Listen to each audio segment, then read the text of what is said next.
অনেকে ভুল বুঝতেছে বাড়ি আলাদা নিয়ে আমাদের কি করা দরকার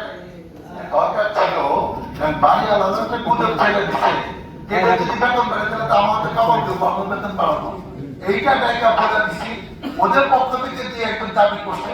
আমরা বছর কোনো বেতন বাড়াবো বাড়ি আলাদা এবং আমাদের কারা ওখানে বসে আমার নামও মনে আছে এটা আমার পক্ষে গেছে আচ্ছা স্যারে কথা বলে পরে কথা বল এটা আমাদের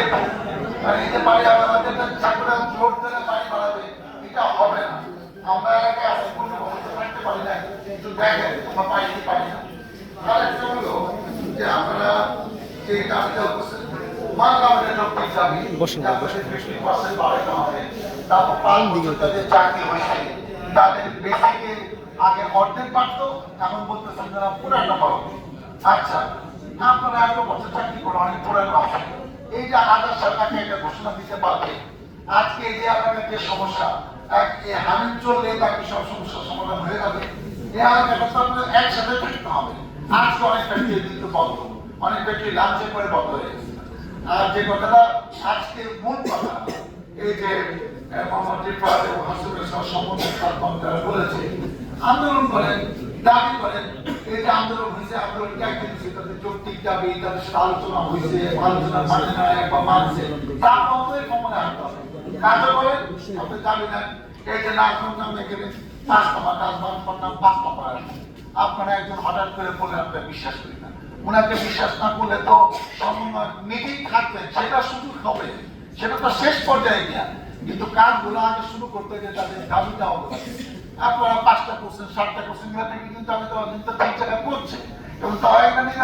আলোচনা করতেছে কিন্তু যখন জিপি করে আলোচনা করেন না তখন সে আলোচনা তো ফলপ্রসূ হয় না আপনারা আন্দোলন করতে থাকেন দাবি দেওয়া দিতে থাকেন কিন্তু কাজ করতে থাকেন আর একটা কথা বলতে পারি আমাদেরকে ভুল বুঝেন না আপনার আমার ভোটটা কিন্তু অনেক সময় আমাদের দল নমিনেশনটা আপনাদের ভোটটা লাগবে আপনারা নিজেরা একজন বলতে পারবেন যে কেউ আপনাদের শক্তি দেখাচ্ছে বাধা দিচ্ছে আপনাদের ঢুকতে বাইরেতে আমাদের লোকজন একটা আমাদের যখন ডাকে আমরা আসি আপনাদের সমস্যাটি দেখার জন্য এই সমস্যাটা আমরা সমাধান করতে পারবো না আমি কোনো কামিজের মালিক না দেওয়ান সিং দেওয়ান পাবে এটা মালিক আমি আমাদের অন্য জমি দেওয়া আছে আমরা 15 বছর ছিলাম পলায়া আমার নামে 53টা মামলা আমি মাত্র 3বার জেল কাটছি পলায়া ছিলাম কতদিন সেটা তার হিসাব নাই এখন এলাকায় একটু আসছি আইসেকে নতুন একটা ঝামেলা করলাম এবং দল মনে করতেছে আপনি পারেন নাকি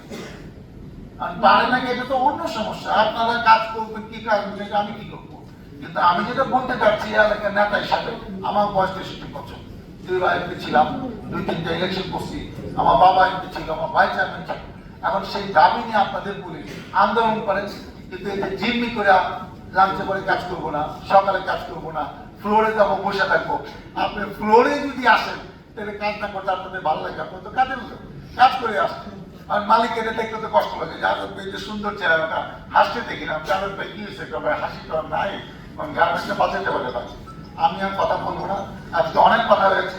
আপনাদের বিবেকের উপর ছেড়ে দিলাম এই প্রতিষ্ঠানে আপনাদের দাবি তো যৌক্তিক বাংলা কিন্তু ওটা আজাদ সাহেব একটা ঘোষণা দিতে পারবে না তার সম্মতি নাই সেটা আমিও বিশ্বাস করি না কিন্তু এই ঘোষণা উনি দিতে পারবেন না কারণ এটা সরকারের মাধ্যমে আসতে হবে সেটা সুযোগ দেন দাবি দেওয়া যাতে একদম সার্বজনিক ভাবে সব জায়গায় হয় এটা আপনারা চিন্তা করেন আপনারা কি করবেন করেন সেটা এলাকার নেতা হিসেবে আমার দাবি হলো আপনারা কাজ করেন দাবি করেন আন্দোলন করেন সব নিয়ম কানুন